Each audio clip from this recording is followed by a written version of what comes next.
Okay. So I'm going to go and look at another article that I found, and this is from May 4th, and it comes from Des Moines Juice. And this is for those of you who are not familiar, Juice is the magazine geared towards people, I think, 25 to 30, 35. Very much a young professional audience, yeah. Here in the Des Moines area. But it had a very interesting article about the future of Des Moines. Are we ready to go carless? And what they say that, and this is dated from May of earlier this year, and it turns out that they had a wish list that they made, and they say that in the works, they're supporting the retrofitting of streets like Ingersoll Avenue with bike lanes, and that's been accomplished. That has happened, yes, and the Des Moines Register recently reported that the restriping that was supposed to have been temporary is in fact going to remain. They found that accident. I think the statistic from the register was that accidents have been cut in half. Oh, okay. And so it was found to be moving cars just as efficiently and to be twice as safe. Nice. That's good to know. And the other point that they made was instituting GPS tracking on buses for real-time arrival information. Has that been done yet, or is that in the works? That is in the works. Before we hit that, I want to go back to a point. Sure. The Juice article was written by Brianne Sanchez, and she did a very good job. I thought the headline was a little bit funny. They said, "Is Des Moines ready to go carless?" And I think we try to get away from presenting public transit as an alternative to the car exclusively. And this is an important distinction because a lot of people do get away from it exclusively. But for a lot of riders, it is a supplement to their car as opposed to a replacement. They leave their car in the garage and save many thousands of miles on it and really limit the amount of money they have to put into the gas tank, insurance, and wear and tear in their car. And they use it for the regular commutes. So just want to say, just get that out there. Just because you have a car shouldn't deter you from trying the bus. It's actually, the bus system is a great benefit to car owners. Yeah, in the city of Chicago, I've seen park and ride where people will drive to a certain place and then hop the bus, or they use the car for weekend things and then the bus for a commute. And so I think there could be a synergy and not an exclusivity where they can combine and get the best of both worlds. Exactly. And I've even seen bicyclists put their bikes on the bus too and then hop right back on the bike trail. Well, there's another point about the transit hub is, as our riders know, we have bike racks on the front of our buses. And those have been very popular. One statistic I like to cite is last December we registered more than 900 uses of the bike rack. So middle of the winter, people are using these things. Very popular. With the transit hub, we are going to be having a space available for bicycle storage, indoor secure bicycle storage, something that downtown Des Moines doesn't have. And so this will be another barrier that is broken down for people who want to use alternate transportation, such that I want to ride my bike, but I don't have a place to. I want to ride my bike to work, but I don't have a place to store it at the office. Well, this would be a solution for it.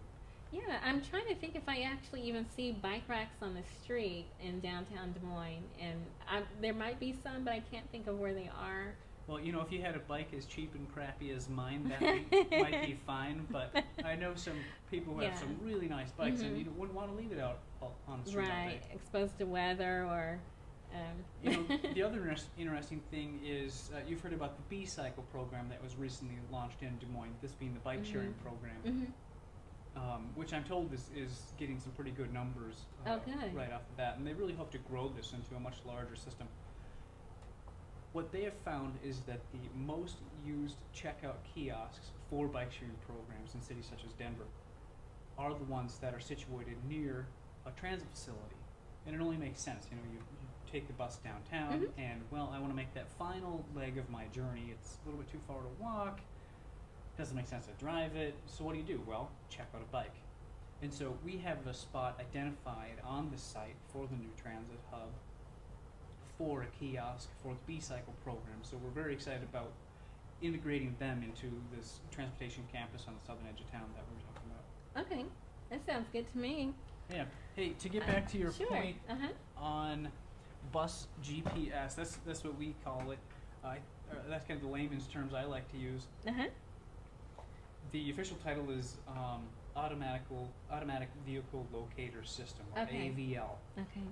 What it does is it integrates GPS technology into the fleet of buses, such that we can track the exact whereabouts of every bus in the system in real time.